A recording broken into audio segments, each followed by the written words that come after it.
La notification est arrivée sur mon téléphone à exactement 15h47 un mardi après-midi alors que j'étais assise sur le parking de l'hôpital après une autre journée épuisante de 12 heures en tant qu'infirmière en pédiatrie. Le message de ma mère dans notre discussion de groupe familial était d'une désinvolture dévastatrice, presque joyeux dans sa cruauté. Ce Noël, nous recevons le fiancé de ta sœur, Léa, David, et sa famille de Neuilly-sur-Seine. Nous n'aurons pas de place pour toi et Manon à table. Ma fille de 7 ans, Manon, brillante et autiste, était apparemment devenue superflue pour faire bonne impression sur des étrangers venant des quartiers huppés des Hauts-de-Seine. Puis vint le message de suivi de Léa qui me fit bouillir le sang, mais on veut toujours que tu fasses le dîner comme d'habitude. Mon père, Bernard, intervint avec son égoïsme habituel, et ne nous fait pas culpabiliser. Je veux toujours mon cadeau de Noël cher. Je fixais ces mots, assise dans ma voiture pendant que d'autres familles passaient, se tenant la main et riant ensemble, et je réalisais qu'après 32 ans, j'en avais enfin marre d'être la servante non rémunérée de la famille. Ce n'était pas une nouvelle choquante. C'était juste un mardi comme les autres dans la famille Dubois, en banlieue parisienne.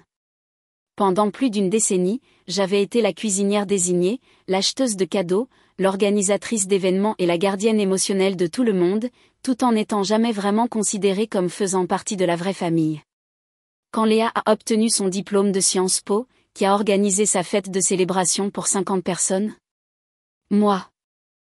Quand papa a eu besoin de sa chirurgie de la vésicule biliaire le printemps dernier, qui a pris des congés sans solde pour le conduire à ses rendez-vous à l'hôpital européen Georges Pompidou?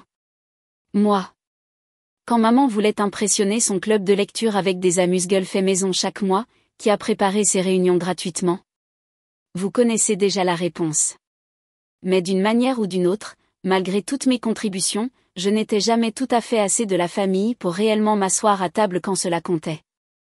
Je jetai un coup d'œil au siège rehausseur de Manon dans mon rétroviseur, toujours décoré de ses autocollants de licorne arc-en-ciel préférés. Elle comptait les jours jusqu'à Noël depuis la Toussaint, faisant des listes élaborées de sablés que nous allions faire ensemble, et demandant si nous pouvions mettre plus de lumière sur notre maison cette année. Comment étais-je censée expliquer à ma brillante petite fille que grand-mère ne pensait pas qu'elle avait sa place à la table familiale? Ce que ma famille n'a jamais compris à propos de Manon, c'est qu'elle vit le monde avec une intensité et une clarté que la plupart des adultes ont oublié comment atteindre. Elle peut réciter toutes les espèces de dinosaures de l'ère mésozoïque, résoudre des problèmes de mathématiques qui impressionnent ses enseignants de CE2, et remarquer des détails sur les émotions des gens qui échappent à tout le monde. Elle traite simplement les informations sensorielles différemment, a besoin de routine pour se sentir en sécurité, et est parfois submergée dans des environnements chaotiques. Pour ma famille, cela se traduisait par un seul mot, embarras. Depuis le diagnostic d'autisme de Manon il y a 3 ans, les réunions de famille étaient devenues des exercices de gestion de l'inconfort des autres face à la neurodiversité. Il chuchotait sur ses comportements de stimming et suggérait qu'elle avait peut-être besoin d'une thérapie plus intensive, ce qui était un code pour regarder là loin de nous quand des gens importants sont là. Ils oubliaient de mentionner les changements d'heure pour le brunch de Pâques, nous laissaient, par commodité hors de la liste d'invitations pour le week-end annuel au chalet en Bretagne, et arrangeaient systématiquement les places de manière à ne jamais tout à fait accommoder Manon et moi. Mon téléphone vibra à nouveau. La dernière exigence de Léa. Oh, et tu peux aller chercher le nouveau set de club de golf de papa chez Decathlon? Merci. Bien sûr. Laisse-moi juste dépenser 1 000 € de plus pour quelqu'un qui n'a pas pu prendre la peine de réserver une chaise à sa petite fille au dîner de Noël. Je suis restée assise sur ce parking d'hôpital à regarder d'autres familles vivre leur vie normale et j'ai fait quelque chose que je n'avais jamais fait de toute ma vie d'adulte. J'ai éteint mon téléphone sans répondre à un seul message. C'est à ce moment-là que j'ai réalisé quelque chose qui allait tout changer. Je n'avais plus à accepter ce traitement. Le service des urgences était exceptionnellement calme ce soir-là, ce qui me laissa trop de temps pour réfléchir pendant que j'aidais le docteur Dubois à soigner un jeune garçon qui était tombé de son vélo. Les enfants sont honnêtes d'une manière que les adultes oublient d'être. Ce petit garçon regarda son genou égratigné et dit exactement ce qu'il ressentait, ça fait mal. Simple, direct, aucune politique familiale requise. Pendant ma pause, j'ai finalement rallumé mon téléphone pour trouver 17 appels manqués et 43 messages textes. La discussion de groupe familial ressemblait à une tornade. Maman, Clara, réponds à ton téléphone immédiatement. Papa, c'est un comportement ridicule, jeune femme. Léa, tu nous ignores sérieusement en ce moment? Puis j'ai vu quelque chose qui fit monter ma tension artérielle. Un message de ma tante Sylvie, qui avait apparemment été ajouté à la discussion de groupe. J'ai entendu parler du dîner de Noël. J'ai hâte de rencontrer le fiancé de Léa. À quelle heure devons-nous arriver?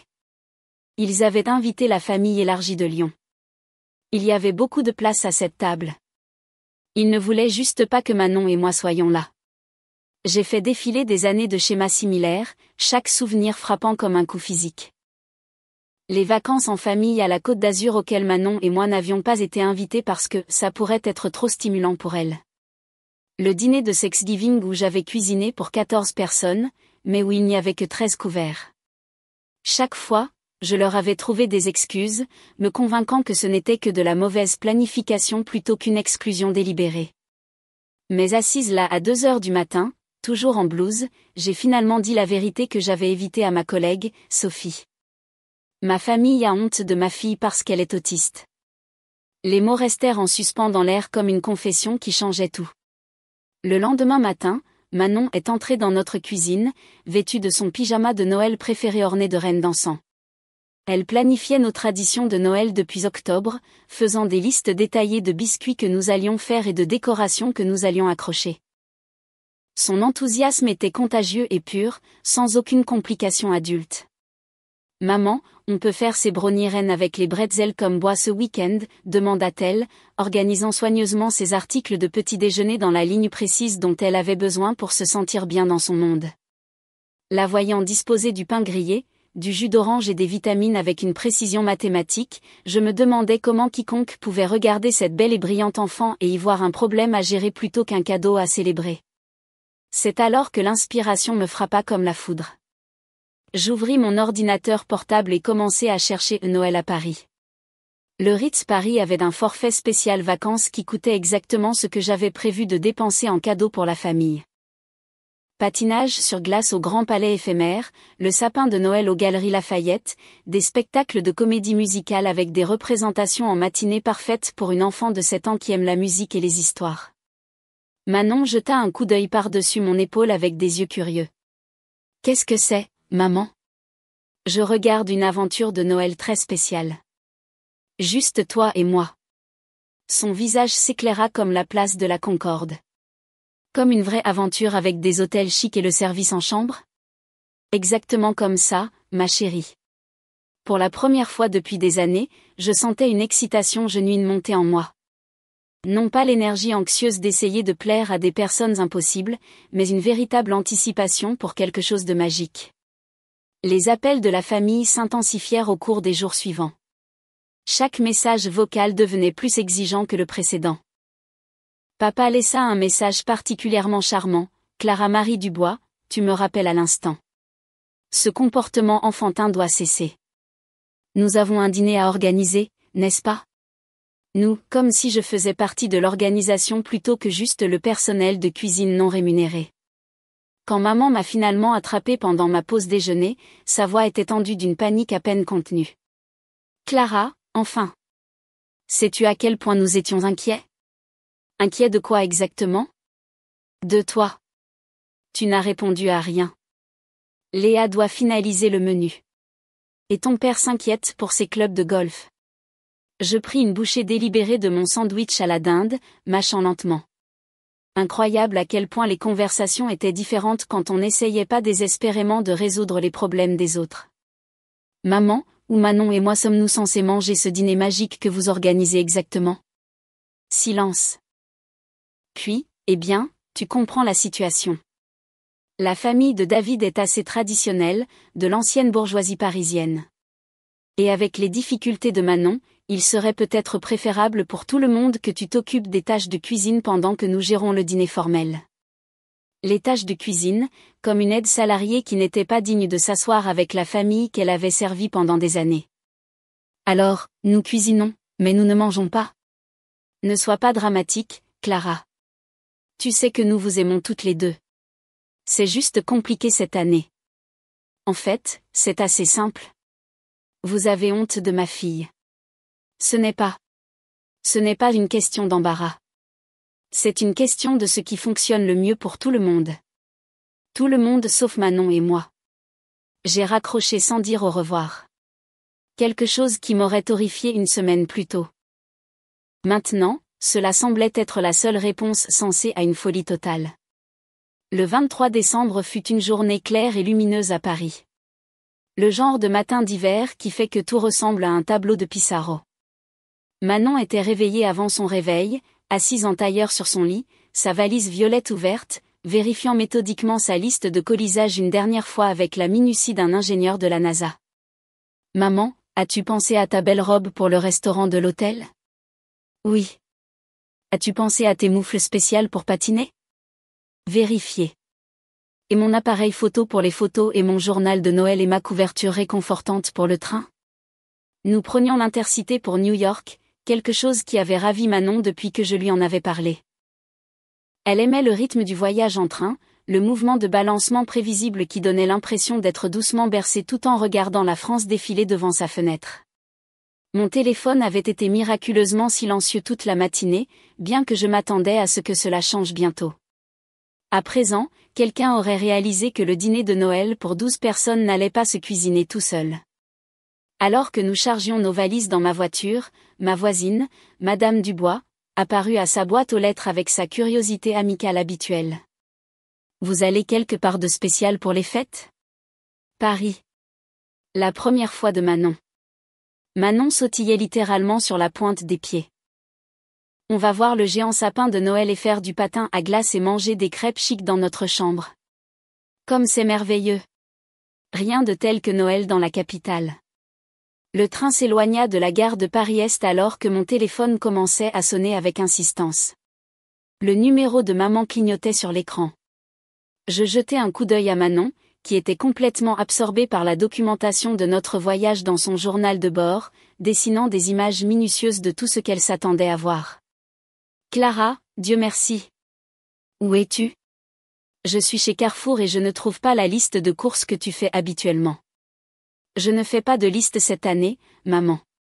Comment ça ? Tu fais toujours la liste de courses. Comment suis-je censée savoir de quels ingrédients tu as besoin ? Je ne cuisine pas cette année. Tu te souviens ? Léa a dit qu'elle s'en occuperait. Mais Léa ne sait pas cuisiner pour 12 personnes ? 12 personnes. Même dans sa panique, elle ne pouvait pas reconnaître que Manon et moi avions été exclus de son compte. Alors peut-être que tu aurais dû y penser avant de décider que nous n'étions pas assez de la famille pour manger avec. Clara, où es-tu ? Tu as l'air différente. Je regardais par la fenêtre du train la campagne française défiler, puis Manon coloriait tranquillement à côté de moi et je ressentis quelque chose que je n'avais pas expérimenté depuis des années. Une paix complète. Je suis exactement là où je dois être, maman. Le hall du Ritz Paris était tout ce que j'avais rêvé et plus encore. Les sols en marbre scintillaient sous des lustres en cristal qui coûtaient probablement plus que mon salaire annuel. Et les yeux de Manon s'écarquillèrent alors qu'elle découvrait les décorations de Noël dignes d'un conte de fées. Un sapin de Noël gigantesque dominait l'espace central, décoré d'ornements dorés et argentés qui captaient la lumière comme des étoiles capturées. « Maman, c'est comme entrer dans un film. » Le concierge traita Manon comme une royauté en visite, lui offrant un ours en peluche spécial du Ritz et expliquant toutes les activités de Noël avec un enthousiasme authentique. Personne ne la regarda avec jugement ni ne chuchota sur ses battements de mains excités. Ici, sa joie était simplement appréciée pour ce qu'elle était, magnifique. Notre suite au 5e étage avait des fenêtres donnant sur la place Vendôme, et Manon courut de pièce en pièce, explorant chaque détail luxueux. Le salon avait des meubles plus élégants que tout ce que nous avions chez nous, et la salle de bain avait une baignoire en marbre suffisamment profonde pour de vrais bains moussants. « On peut vraiment commander tout ce qu'on veut sur ce menu ?» demanda-t-elle, étudiant les options du service en chambre avec une précision scientifique. « Tout ce que ton cœur désire, ma chérie. » 20 minutes plus tard, nous étions assises près des énormes fenêtres, partageant de chauds cookies aux pépites de chocolat et regardant les voitures passer devant la colonne Vendôme. Manon avait enfilé son pyjama licorne préféré et commentait en direct comme son propre documentaire de voyage personnel. C'est à ce moment-là que mon téléphone, que j'avais rallumé à contre-cœur, explosa de notifications. 17 appels manqués, 42 messages textes et des messages vocaux qui contenaient probablement un langage que Manon ne devrait pas entendre. Mais mêlé à la panique familiale, il y avait des messages qui me surprirent. Mon cousin Marc de Marseille, bien joué, Clara. Il était temps que quelqu'un leur tienne tête. Ma tante Isabelle de Strasbourg, ma chérie, j'ai entendu parler de Noël. Je suis fière de toi d'avoir choisi de penser à toi et à Manon. Apparemment, la nouvelle s'était répandue au-delà de notre famille immédiate, et tout le monde n'était pas horrifié par ma rébellion. Manon leva les yeux de son cookie. Ils sont très en colère contre nous. Ils sont surpris. Ils n'ont pas l'habitude qu'on leur dise non. Est-ce qu'ils vont trouver comment faire le dîner sans nous? Je pensais à Léa debout dans une cuisine sans idée de comment décongeler une dinde de 10 kg. Maman appelant frénétiquement des restaurants qui étaient déjà complets pour Noël. Et papa réalisant que ces clubs de golf coûteux n'allaient pas apparaître comme par magie sous le sapin. Ils vont apprendre. Parfois, les gens doivent résoudre leurs propres problèmes. Le réveillon de Noël apporta un temps parfait pour le patinage sur glace. Manon me tenait la main fermement alors que nous nous aventurions sur la patinoire du Grand Palais éphémère, entouré d'arbres couverts de neige et de familles riant ensemble sans aucun drame ni exclusion. Elle tomba exactement 3 fois et se releva en riant à chaque fois, finissant par se lier d'amitié avec une autre petite fille dont la famille était en visite de Bordeaux. En voyant Manon glisser sur la glace avec une joie pure, je réalisais que c'était à cela que l'enfance devait ressembler, sans défense, libérée de l'anxiété d'essayer d'être parfaite pour des gens qui ne seraient jamais satisfaits. Ce soir-là, alors que nous partagions un soufflé au chocolat dans l'élégante salle à manger du Ritz, mon téléphone sonna une dernière fois. La voix de Léa était plus petite que je ne l'avais jamais entendue, dépouillée de toute son autorité de tribunal. Clara, je dois te dire quelque chose. Nous avons essayé de cuisiner le dîner nous-mêmes aujourd'hui. Comment ça s'est passé? Ce fut un désastre complet. La dinde était crue à l'intérieur et brûlée à l'extérieur. Maman a fait une crise de nerfs complète. Papa a commandé des pizzas pour 12 personnes, et les parents de David avaient l'air de vouloir disparaître à travers le sol. Pour la première fois de notre conversation, Léa a admis quelque chose qui changea tout. La mère de David a demandé pourquoi notre traiteur habituel n'était pas disponible. J'ai dû lui dire la vérité, que nous n'avons pas de traiteur, que notre sœur fait tout depuis des années, et que nous l'avons complètement prise pour acquise. La vulnérabilité dans sa voix était quelque chose que je n'avais jamais entendu auparavant. Le père de David travaille avec des enfants ayant des besoins spéciaux dans son cabinet d'avocat. Il nous a expliqué des choses sur l'autisme que nous n'avions jamais comprises. À quel point les enfants autistes sont souvent intelligents. À quel point leur façon différente de traiter le monde peut être un cadeau. 3 mois plus tard, Manon et moi planifions notre voyage de Pâques à Nice. Nous avions commencé une tradition de faire des aventures spéciales ensemble, juste nous deux. Ma famille avait tenu ses promesses de faire mieux avec des degrés de succès variés, mais c'était leur chemin à parcourir. Manon et moi avions appris la leçon la plus importante de toutes. Notre valeur n'était pas déterminée par la capacité des autres à la reconnaître. Nous étions suffisantes telles que nous étions, et nous n'oublierions plus jamais cela. Après tout, une fois que vous avez passé Noël au Ritz, tout le reste n'est que du bonus. Si cette histoire a résonné en vous, partagez vos réflexions dans les commentaires ci-dessous sur le fait de vous défendre et de défendre les personnes que vous aimez. N'oubliez pas de vous abonner pour plus d'histoires sur la découverte de votre valeur et la création de votre propre bonheur. N'oubliez pas que vous n'avez pas à accepter les miettes et à appeler cela un festin. Vous méritez une place à table.